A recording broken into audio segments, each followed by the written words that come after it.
So is anyone able to let me know in the comments, or maybe Alishka, you will know, when the second year exams actually are, just so I can slightly guide what I say today, because I feel like they're in about a week, but I could be wrong.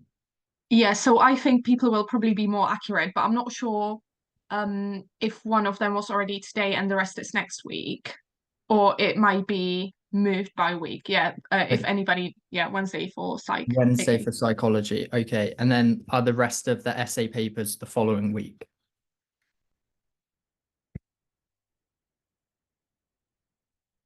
On Wednesday.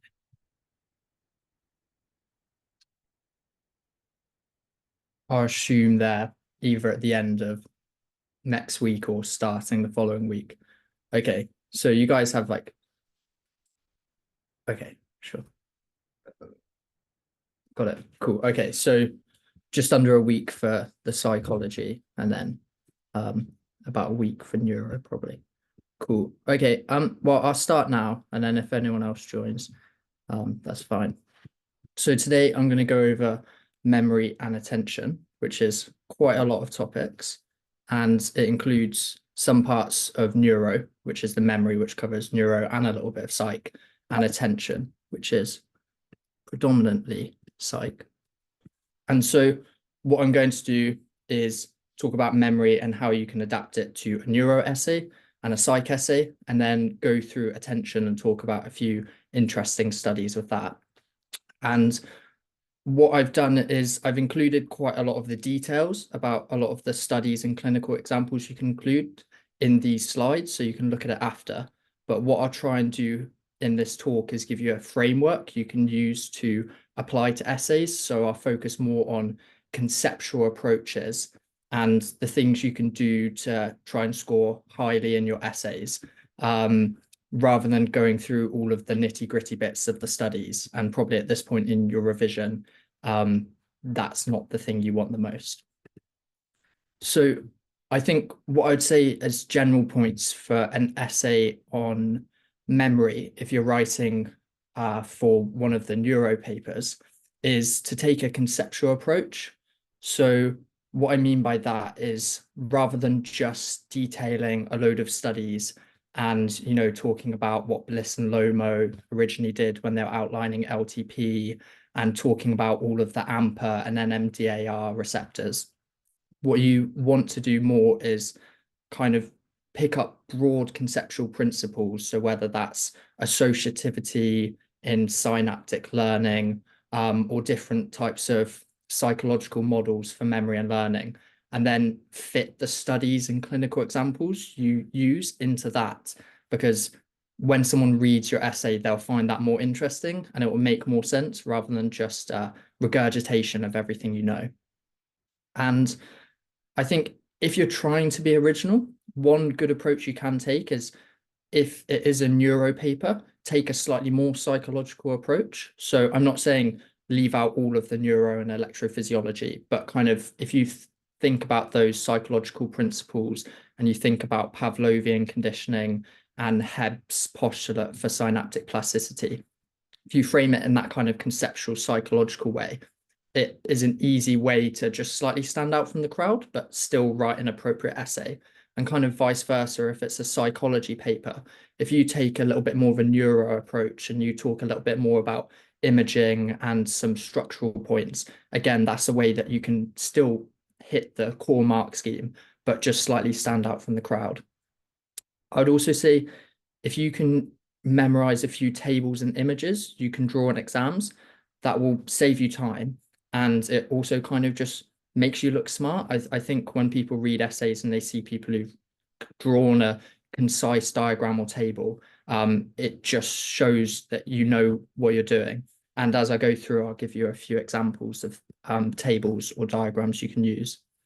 And then the final point, and I think this is probably the most important, is to not get super bogged down in the detail and to focus more on the skills of evaluation and originality.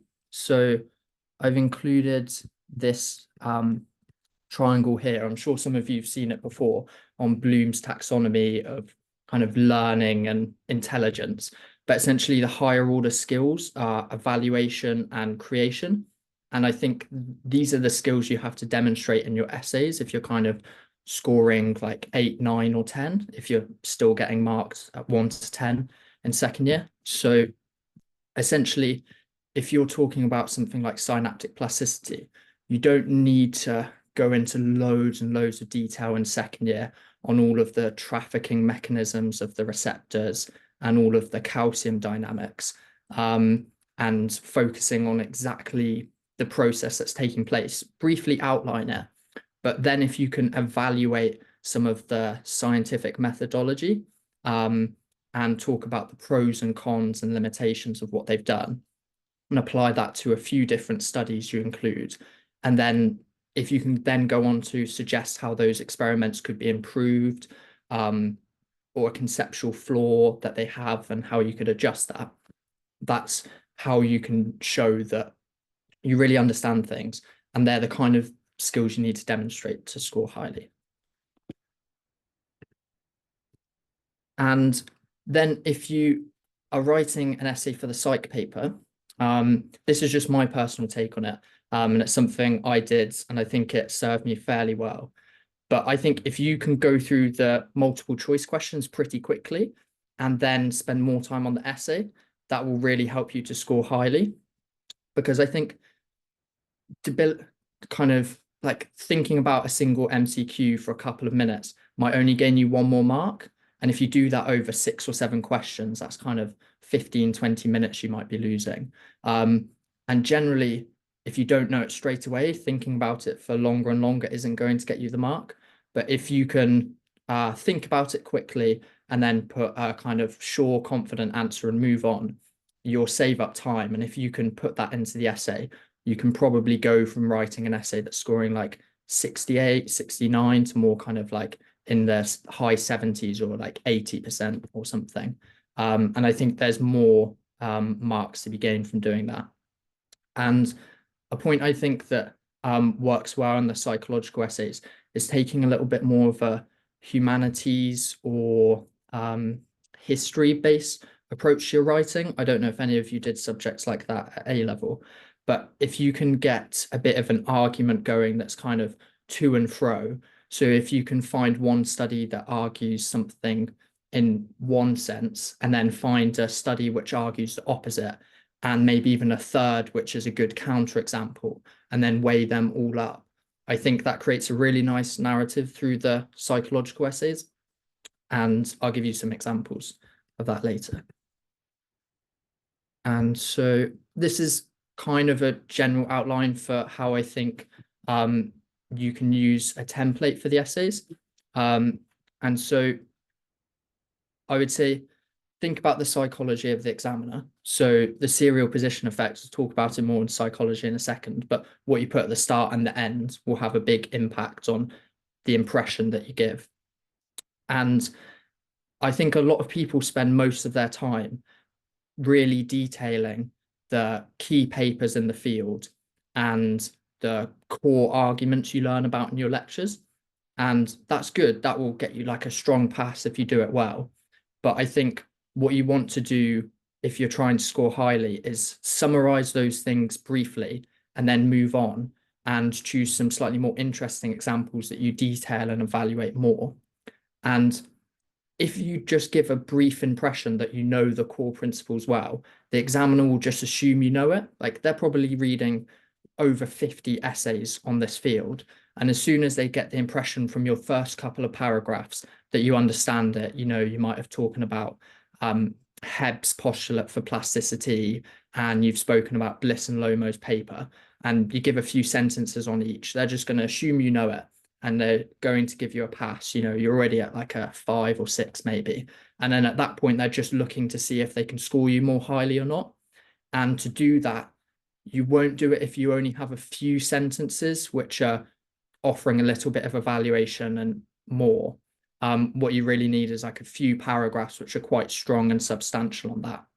So what I would say is don't dwell on the historical points, kind of try and do it in a brief, clear and concise paragraph, maybe use diagrams and tables if you can, and then get on to the points of evaluation and anything interesting. So these are some past essays on memory. I won't go through all of them now, but essentially what most of them focus on is this idea of synapses being a site for plasticity, and then memory being linked to synaptic plasticity. And they often ask you to describe this and then offer some level of evaluation of whether synapses are kind of the true site of memory formation. And what I'll do for the next 20, 30 minutes or so is give you a framework you can use to approach this, and then detail a few interesting papers you can put into your essays. Okay. Would anyone be happy to offer an answer to this question on what anatomical levels can you consider memories?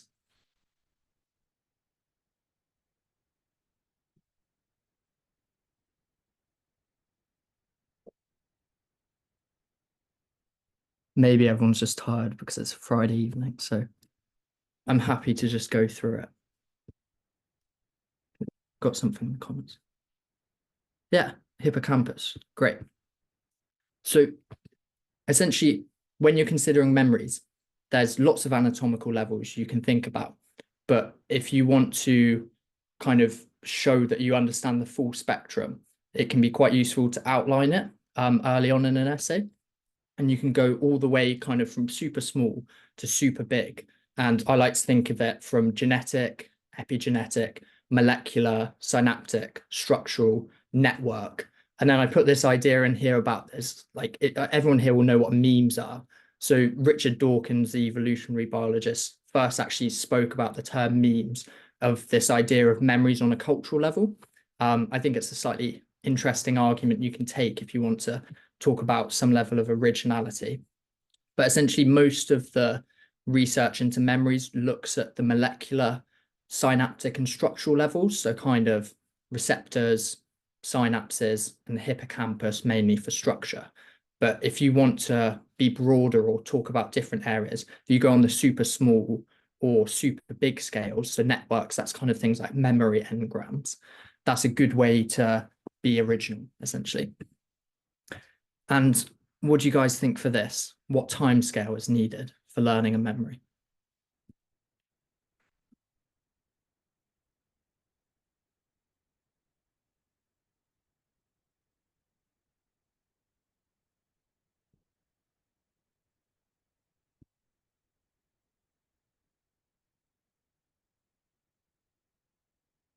Okay, I'll tell you what I think anyway. So I think there's two ways you can approach the timescales. The first is in terms of working memory, short-term memory, and long-term memory. So working memories are very short memories. They're kind of if you're remembering 5 or 6 numbers, and it's probably going to be lost after a couple of minutes. Whereas long-term memories can be things which last for life. So if you think about food aversions, you can try one food you didn't like when you were young, and that one memory can last for your entire life. The other way you can consider timescale is about the learning stage and the formation of memories. And there I think you can class it in 4 ways, where you've got encoding, storage, consolidation, and retrieval.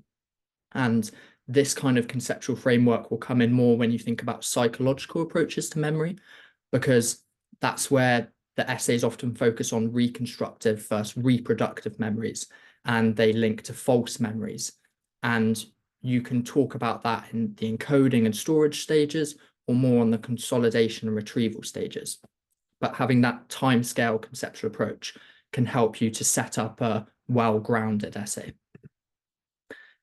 And this one, I will just tell you. So synapses being good sites for memory formation, there's a few principles, but I think one of the main ones is that there's just absolutely loads of synapses. And another reason why they're good for memory formation is they have lots of core principles which allow them to suit different types of psychological conditioning. So they have associativity, input specificity, and cooperativity. And the last point essentially means that you need 2 things to be happening at the same time for memories to be formed at a synapse. So if you think about Hebb's postulates like neuron A and neuron B firing together, it's like neurons that fire together, wire together. Synapses have these principles that they both have to be active. And that's a good conceptual grounding to build your descriptions of learning and memory. And this last one, I'll tell you guys again. So I think this last point is a really good thing you can learn and add into your essays to help you evaluate synapses as the site of memory formation. And there's this synaptic plasticity and memory hypothesis, which a guy called Martin in 2000 proposed. And essentially you need 3 criteria with this to show that synapses are the site of memory formation. So the first is kind of the simplest. It's that you can detect synaptic plasticity at the points where memories are formed. So it's like, can you see synaptic plasticity in the hippocampus? The next is necessity. So if you get rid of synaptic plasticity, do the memories go? And then the third, and arguably the most important, is this idea of mimicry or sufficiency. So if you create or artificially generate synaptic plasticity, can you implant or create a false memory? And that point applies for both neuro and psych essays. And I'll give some experimental examples of how you can talk about these 3 points in a second. And I'll send these slides as well, but I think this is a good framework you could build into the early stages of an essay on memory. Okay, so I won't go through this in too much detail because hopefully this has been covered in your lectures, but just to give a scale to writing an essay on these topics, I would say at the start, after you've done a brief introduction, you want to have maybe 1 or 2 paragraphs which concisely describe the key conceptual principles and 1 or 2 key seminal studies. So for learning memory, I would say it's very useful to describe the different types of memory, and this can ensure your essay doesn't become too narrow. A lot of people just focus on the kind of memories you find in the hippocampus and semantic memories and don't explore anything else. So if at the start of the essay, you just draw 1 quick flow chart with the different memory types, it only takes a few minutes to memorize it just before an exam, or you draw a table like the one in the top right here, and you just list a few different types of memory, maybe 1 line about what they do, and maybe 1 sentence on where they're found in the brain. So maybe motor memories in the cerebellum, fear memories in the amygdala, and so on. And that's a good way to just quickly show to the examiner, you know it, you understand it, but you're going to save your time to talk about the interesting stuff rather than really detailing that. And then I would say also worth detailing something about Hebb's postulate for synaptic plasticity. And you almost definitely are going to have to mention Bliss and Lomo's 1973 paper here. But what I would say is, rather than just focusing on all the details on Bliss and Lomo's paper, use it as a way to discuss something conceptual and principle about how synapses are useful for learning and memory. So here you could talk about the fact that NMDARs act as coincidence detectors because they have this magnesium block on the intracellular side. And so to relieve that, they not only need the presynaptic neuron to fire and release glutamate, which binds to the receptor, but they also need the postsynaptic neuron to be depolarized, which releases the magnesium block. And when you have those 2 things, that's when the receptor can become activated. And when the receptor's activated, you get the calcium fluxes, which are necessary to orchestrate all of the intracellular processes, which lead to receptor shuffling and actually creating a memory. So I would say, rather than kind of detailing all of the calcium fluxes and how the receptors move, I think that's a bit dry and dull. Just briefly outline kind of a neat, concise principle about how they act as coincidence detectors, and then move on. Cool. Okay. some clinical examples as well. Hopefully these ones have been covered in your lectures, and I'm going to make the same points about them, but with the clinical examples, try not to just add it on to the end of a paragraph, because you have to give clinical examples to score highly in your essays, because if you do that, it just doesn't create a nice reading essay, and you're more likely to score highly if your essay's coherent and cohesive, rather than just has lots of points thrown together. So let's say, for example, if you're going to talk about patient HM, which hopefully you guys know about at this point, what you could talk about is the fact that in patient HM, who's got the bitemporal hippocampal lesions, they demonstrate something called Ribot's law, which means that older memories are more resistant to disruption. And you can use that to talk about the time scale of memory formation, because that shows that these long-term memories are likely not being stored in the hippocampus. They're being stored somewhere else, or at least using a slightly different mechanism. And you can use that to talk about this idea of how episodic memories are, over time, transferred from the hippocampus to the prefrontal cortex and neocortex. And I've included a paper here if anyone wants to look at that more. But I don't think it's necessary to put it into an essay, but I hope that gives a flavor of how you can take a clinical example, but link it into a conceptual approach to an essay and talk about a nice principle like Ribot's law, without just making it dry fact regurgitation. Again, you can talk about Alzheimer's disease, cholinesterase inhibitors, but I won't go into that more now unless anyone has any questions. And here's some stuff from the right-hand side of the syllabus, because I remember in second year that everyone's obsessed with the right-hand side of the syllabus. So you can look more at these things, but again, just kind of neatly summarize them in a couple of sentences and try and link it into the other arguments you're making in your essay. So if you want to say, talk about medial temporal lobe sclerosis, what you could talk about is how it shows the clinical signs and how it's linked to hippocampal epilepsy. And I think epilepsy, at least the clinical signs, aren't really covered much in the preclinical course. But essentially, people who have temporal lobe or hippocampal epilepsy often have this quite strange preceding prodrome where they have gustatory auras, or like funny tastes in their mouths. They often describe experiencing deja vu and have funny smells. And then they can express these motor symptoms such as lip smacking, chewing, and pouting. And it can present with impaired awareness or awareness. I mean, they're quite interesting if you want to look at them more. But I think the way you would link something like this into the essay is to show neatly that you understand the anatomy and you understand that the temporal lobe is important in memory and all of these other functions. But I wouldn't recommend spending ages and ages detailing all of the clinical features. Okay. And again, here, the main point I wanted to make with this was, this is an example of where you could use diagrams or tables to summarize things quickly. So if you want to talk about Wernicke's encephalopathy or Korsakoff syndrome, which are probably being covered in your lectures, you could do it quite neatly in a table like the one I've included here.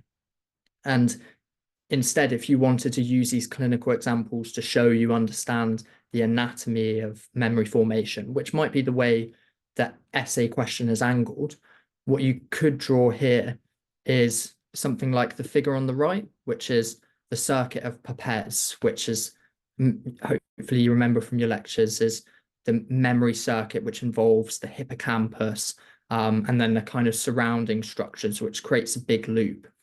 And within that, you have something called the mammillary bodies, and they're the bodies which get damaged when you have a deficit of thiamine. And so you can use a diagram like that to neatly illustrate, you understand the memory anatomy, you understand the clinical condition like Wernicke's, and you understand how that leads to clinical signs which are linked to learning and memory. And also you want to treat it by giving people some thiamine. Okay. Does anyone have any questions at this point?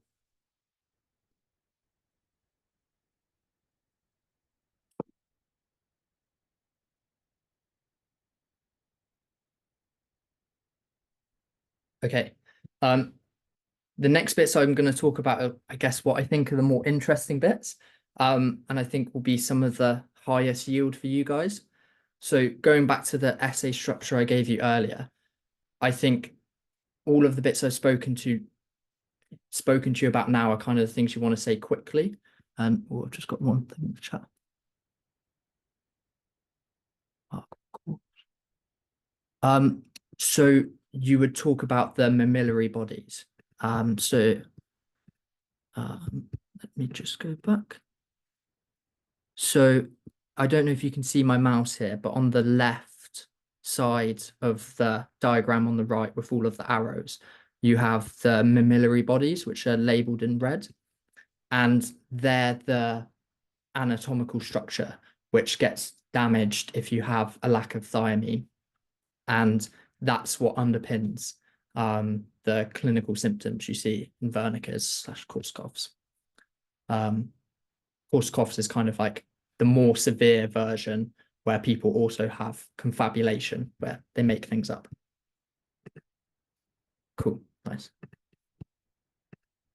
So yeah, essentially the points I've spoken about now, I think that you want to kind of go through quickly, summarize, show you know it, and use tables and diagrams.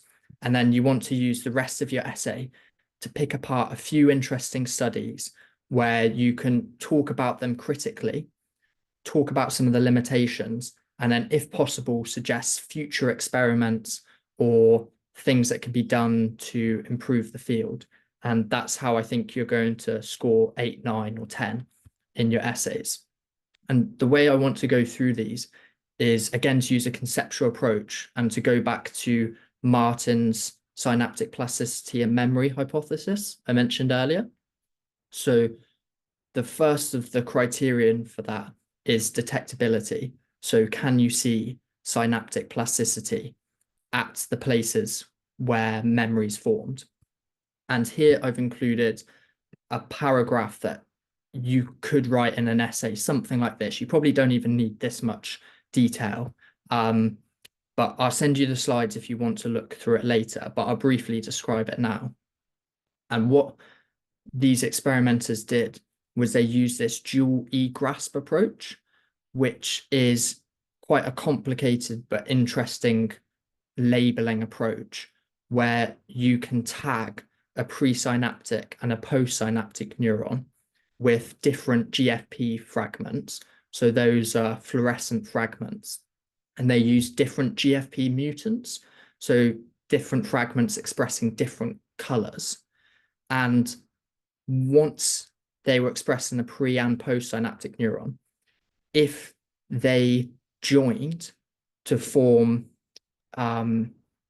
like a functional structure, they would be labeled. And that only occurred if those two synapses were involved in forming a memory. So they had to fit two things. The two synapses had to be next to each other to join, and they had to be two neurons which were involved and active when learning and memory formation was taking place, and only those neurons would be labeled. And so it was a difficult thing for the researchers to work out, how do you target the neurons which are active when a memory is formed. And what they did was they used specific promoters in the neurons.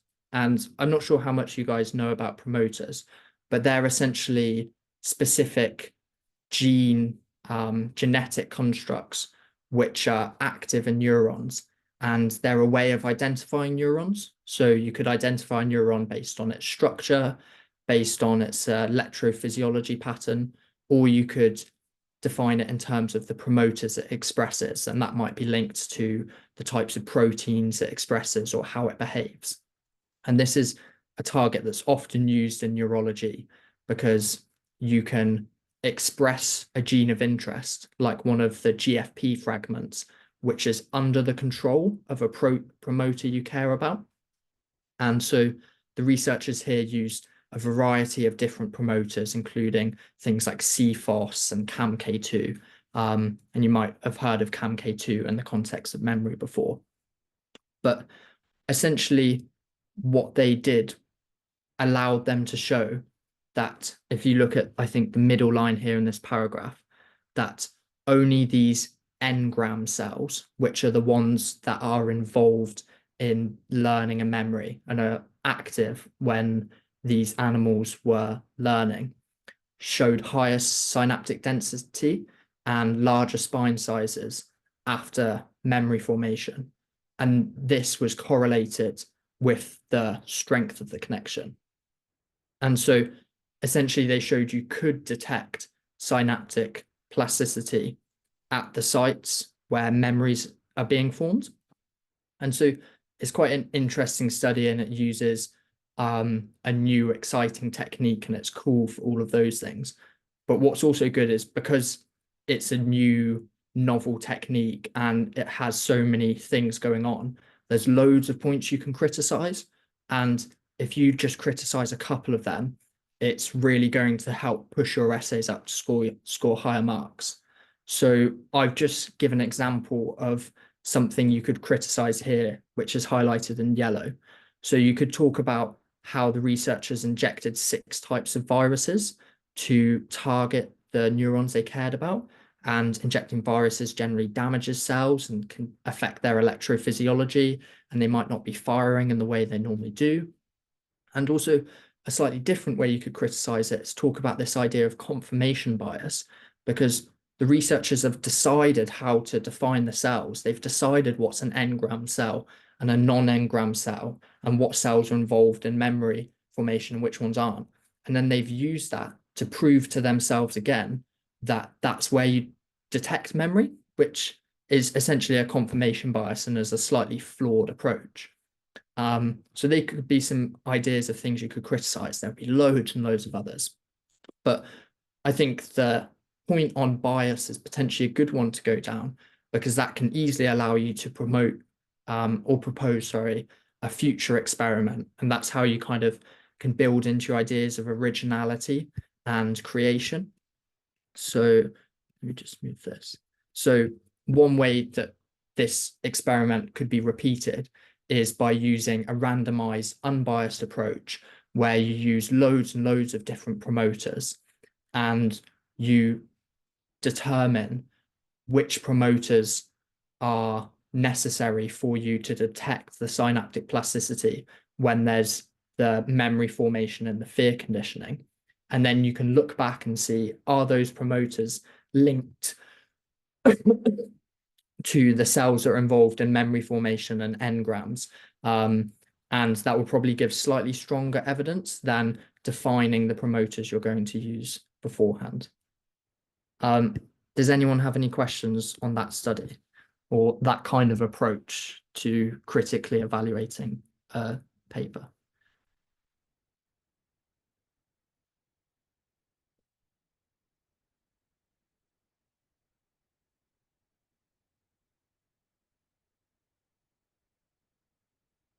Okay, I'll send these slides around after as well. So if you want to look at the notes I've made or actually look at the original paper in more detail, you're free to do that.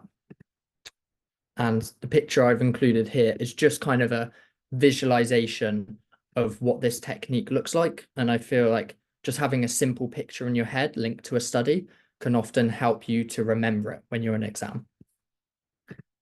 Okay, so again, a load of text, and I'll summarize it briefly, send the slides if you want to look after. But this is another study you could use to talk about the second criterion involved in Martin's criteria, which is necessity. So again, that's the idea that if you can get rid of synaptic plasticity, it would be possible to get rid of learning and memory. And so some studies try to do that by using pharmacological inhibition or electrophysiological inhibition of synaptic plasticity. And there's some interesting debates about that, where some people show that if you do that, then you can get rid of learning and memory. But a common counter argument is that, is it actually because you're damaging the synapses, or is it that, you know, injecting drugs which block plasticity and synaptic communication, or using electrodes to do that, actually has such a profound impact on animals that it's just affecting their motor performance or how they behave, rather than actually getting rid of the memory. So it's kind of just having a super global effect, and it's not a sufficient way to show that synapses aren't involved in memories. So what Hayashi, Tagaki, and others did in 2015 was try to use a much more targeted approach. So rather than using kind of messy electrodes or drugs which target lots of the brain, they tried to use really precise constructs which could shrink synaptic spines in neurons they cared about. And how they did that was they used this AAV-ASPA-RAC1 construct. Now, that's kind of horrible to remember, and you're not going to remember that in your exams. But the basic principle of it is that they're injecting a virus, and this virus will tell the neurons they care about to encode a GTPase that is reactive to light. And the way they will get it to be encoded in the neurons they want is placing it under the control of a promoter, which is expressed in those neurons. So again, this idea of using viruses and putting things under the control of a promoter you care about comes up a lot in neurology, kind of all of medicine, really. But this GTPase can be activated by light outside of the animals, and where it's expressed, it causes the shrinkage of these dendritic spines.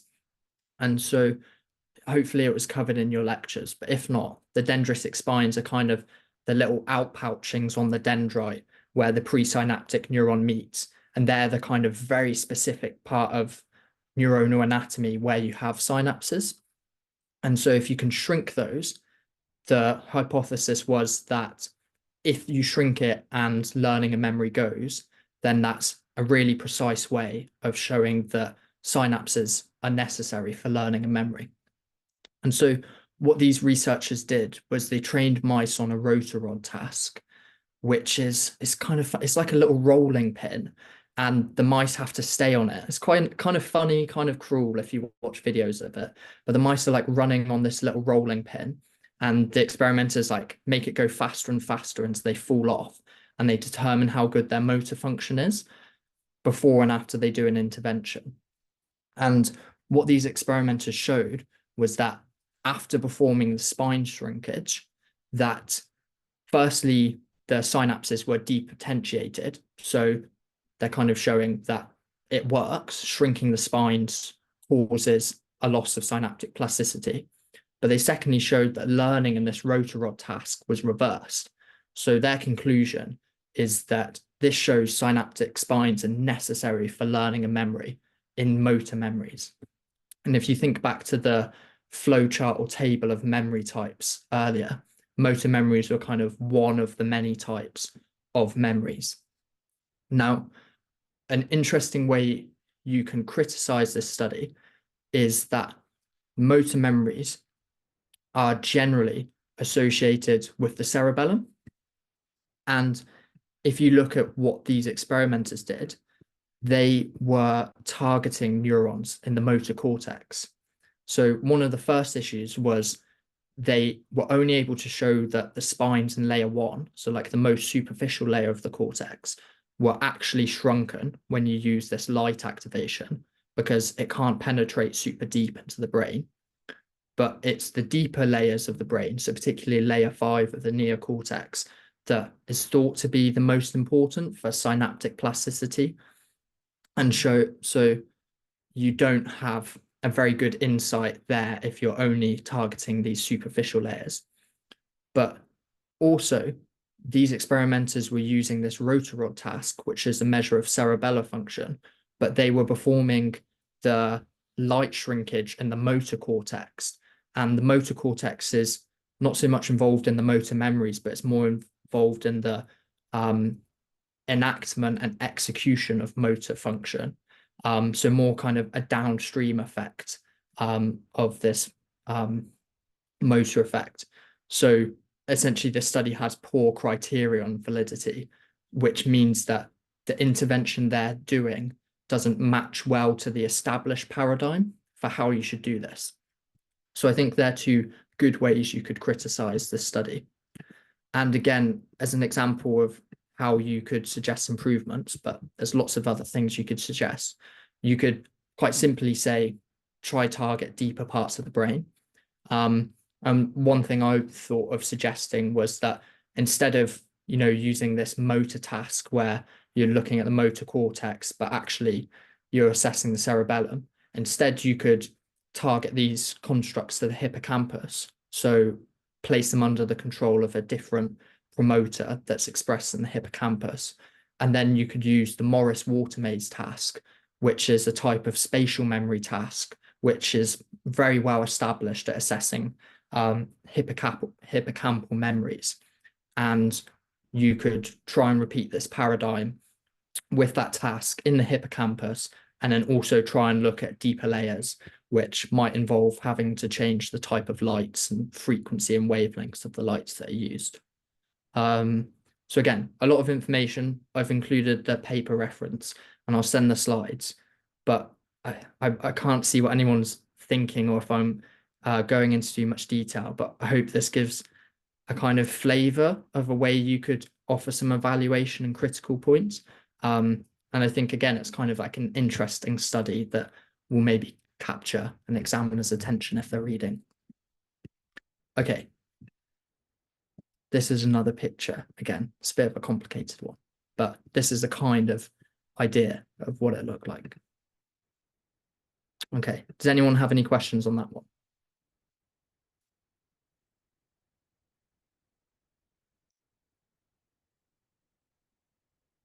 Okay. So I think I'm just having a look at the time now. I think I won't go into the details on this paper because essentially it's kind of the same framework I outlined as I did for the last two, but just on a slightly different point. But what I would say is that if you applied that same framework and it also spoke about sufficiency, you could again criticize, suggest something new. And then at that point, you're probably getting near to the hour. And that's when you can kind of neatly wrap things up in a nice conclusion. And you're probably going to be in a very good position to score very highly in an essay. The only other thing I would say about this Nabivi paper, which have a read of the slides if you want, is it's a good one that you can summarize quickly in a diagram. And I took these two pictures from the original paper and have a look after, but these pictures could be a really nice way that you could summarize this whole paper super concisely. And then you could just add 2 or 3 lines at the end where you talk about the criticisms and future studies. And I think anyone reading an essay that talks about this and summarizes it neatly with a diagram is going to think you really know what you talk about. Okay, so these are some other general criticisms that you can throw into any type of synaptic plasticity and memory essay. And what I'd say is it can often be nice when you're talking about things to detail a few things in sufficient detail and really pick them apart. And then also just mention a few other things in passing to show you completely know the field. And as long as you get a nice balance of that, you show that you're both comprehensive and understand the detail. So one point is that synaptic plasticity and LTP generally lasts for hours, but memories last way longer. Another point is that there's loads of mechanisms for synaptic plasticity. And there's a bias in the literature for LTP, but there's lots of different types which are involved in memory. And you even have memories at these things called silent synapses, which don't express any AMPers at all. So it's kind of unusual in the classic model how you're able to get memory there. There's one point that there's loads of different diseases which are linked to unusual or changes in synaptic plasticity. So things like Alzheimer's, depression, schizophrenia. And it's difficult for the synaptic plasticity and memory hypothesis to explain all of those different clinical findings being caused by a change in one process as an LTP. Another general criticism is that synapses are dynamic, so they undergo turnover. And during every night when you sleep, you have depotentiation of your synapses, and they essentially kind of go back to their resting state. So there needs to be quite complicated explanations for how you can maintain memories despite having these dynamic synapses. And the last point, I put this picture of Simon Newstead, which I assume you guys still have lectures from him. And I'll avoid making any mean comments, but the reason why I put that picture there, and it's how it stays in my head, is that I remember going to his lectures in first year and finding them really stressful and thinking, I don't understand any of this. There's so much to know, and how am I ever going to know it? I'm going to fail the year. And then kind of a month, 2 months down the line, I realized that actually 95% of what he spoke about wasn't important for passing exams, and it was way beyond the syllabus, and I didn't need to stress about it. And there was a big temporal discrepancy between when I received the information and when I received the knowledge that I didn't need to know all of those facts. And that's what this idea of the temporal credit assignment problem relates to. So in classic Pavlovian conditioning, the signal and the kind of unconditioned and conditioned stimulus come together. So the bell and the food are at the same time. So it's easy to form those associations. But often you receive information and synapses fire at one time, and then the information to either learn about that or not learn about it comes hours or days or months later, but the brain can still somehow work out how to form the memories. And so there's difficulties explaining that kind of hypothesis in synaptic plasticity. And again, that's a interesting general criticism you could make. And I've included some papers if anyone's interested. Okay, cool. This I won't detail too much. But again, if you wanted to talk about different types of synaptic plasticity, there's loads of things you can go into.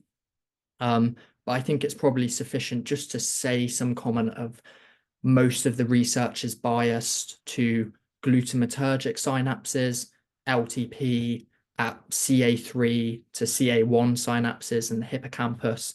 And you can just mention other types of neurotransmitters or LTD that is rarely investigated, but you can probably just leave it at 1 or 2 sentences. But if anyone is interested or wants to add a paragraph to an essay on that, I've included some references here. Okay, and I think I'm just looking at the time now, got about 10 minutes left, so I should probably speak a bit about the psychology stuff a little bit more. But I've included here kind of wacky argument you could make on epigenetic memory. So if you want to have a look at the slides, then go for it. Okay. And this again, I think is probably a useful point to take, and is probably a lot more useful than any of the individual studies or papers I've included, because everyone's going to have their own essays and points they've learned. And I'm trying to, I guess, impose more the principles you could apply to writing this in a neuro essay, rather than just giving you tons and tons of more references and information. So I think it's useful to have a generalizable bank of critical points you can put in your essays. And one way you can think about it if you're struggling to come up with ideas in exam is to, again, take a multi-level approach, a bit like different levels for memory formation, and go all the way from genetics up to the kind of animal and systems levels. And I've just included 1 or 2 examples of each. So if you're thinking about the genetics, you can talk about how promoters aren't specific, or promoter bias, or damage from viral transfection.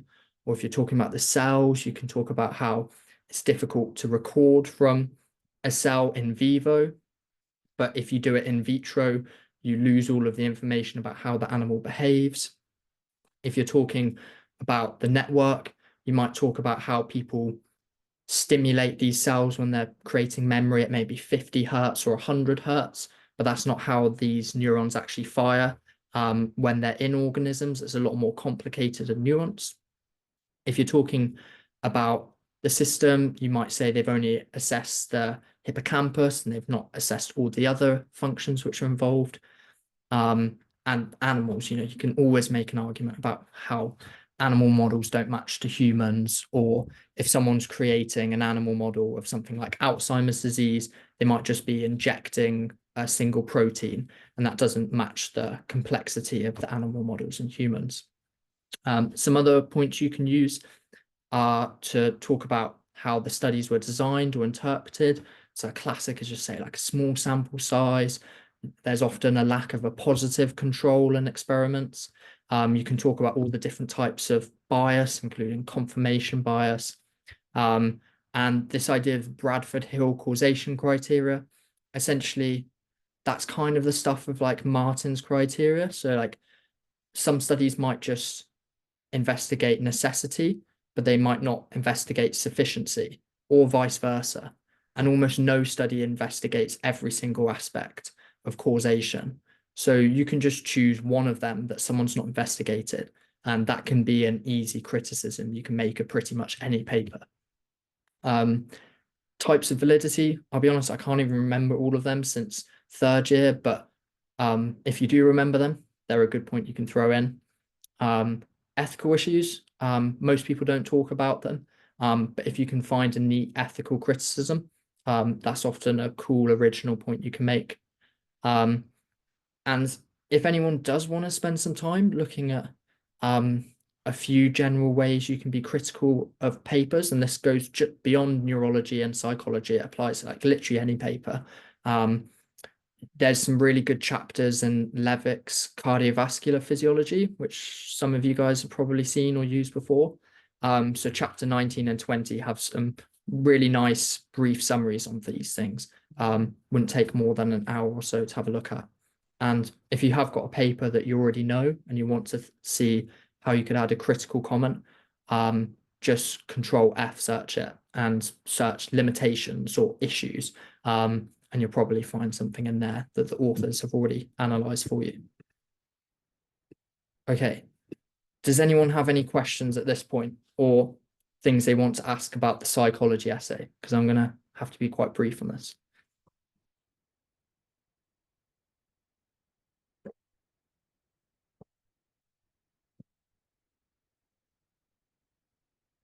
Okay, cool. So I'm aware that quite a few of you have another talk at 8. So I'll keep my next points to below 5 minutes. What about attention? Yeah, I'll go through attention. Basically, I've included lots of interesting studies you can use for memory and attention essays if it's a psychology essay. So what I'll do is I won't detail them now. I'll send the slides and you can look at them, and I'll just comment over the next 5 minutes or so about how you can build those into a psychology essay.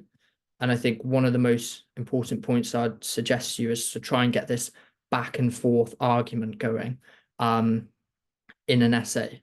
And I'll show you an example of how you could do that. Okay. So again, if it's a psychology for medicine essay, same principles apply, kind of summarize the seminal studies and conceptual principles quickly, and then get onto the evaluation. So here's some slides on the conceptual principles and seminal studies, and I'll leave you guys to have a look at that. So essays on false memories often ask you to link it to clinical relevance. And I remember finding that difficult because the lectures often didn't do that much. So here's some good studies you can use. And essentially, the general principle is if someone has false memories, they might not remember things about their GP appointment, or they might only remember the things that agree with what they already believe. So you need to think about how you can tackle that in a clinical context and some interesting ethical debates come into play.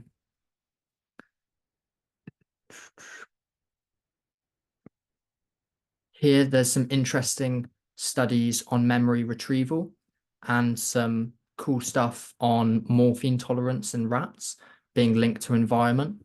And I think that's quite a interesting attention-grabbing study you can look at.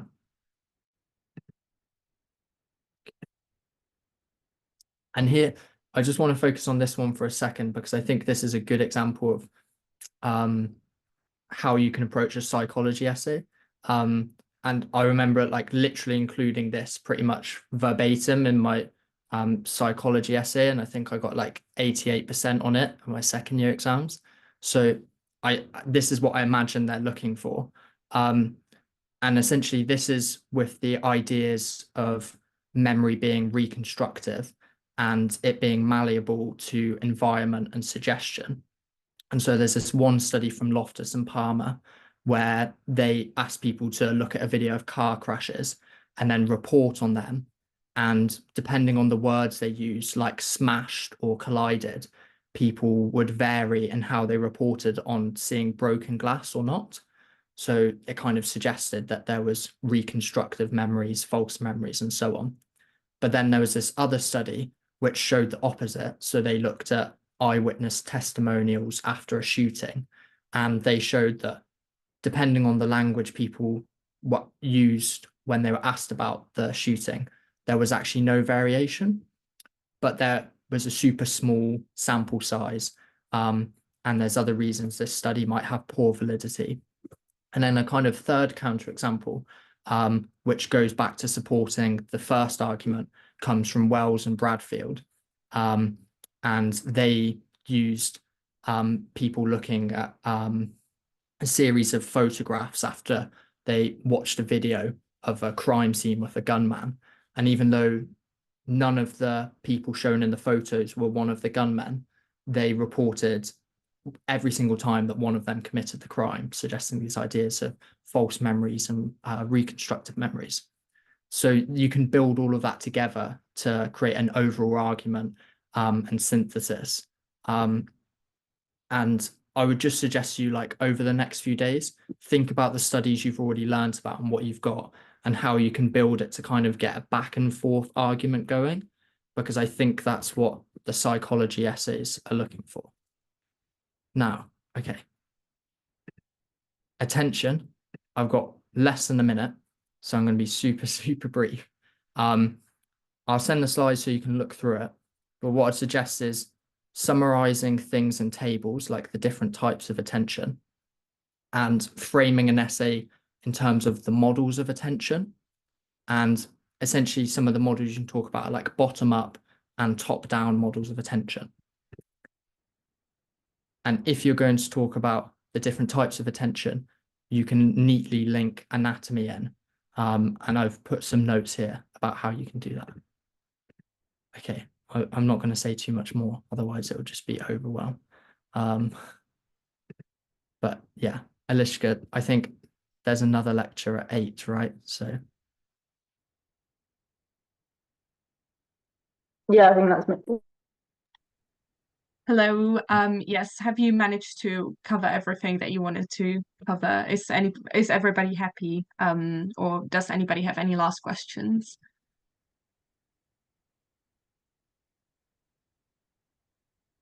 All right, looks like everybody's happy. I'm just going to quit the recording and start a new one just for the sake of having separate videos for the lectures. But thank you everybody for coming, and we'll be more than happy if you stay for the second talk about dementia and delirium. And thank you very much, Patrick. no worries. Shall I send the slides to you and then you can send them out to people, or? Yeah, have we mentioned feedback yet? I've got that on the next slide here. Yeah, lovely. So people probably already know the drill, but once you've given us some feedback, we can send the slides to you. And obviously, even without the slides, it's going to be very helpful for Patrick to know how he felt about the talk and everything. So yeah, if you could please feedback, that would be amazing. All right. Thank you very much then. Yeah, as I said, I'm gonna finish the recording now. Patrick, I think that's all fine. Hopefully people have got the QR code. Can you put the link in the chat for the feedback, you mean? Yeah, do you want me to share that now? Yeah, if you can put the link in the chat. I put the QR code up a second Oh, ago. the QR code. Have you got the Sweet. link to hand? Not at the moment. I should have the QR code though. Let me just see if I can get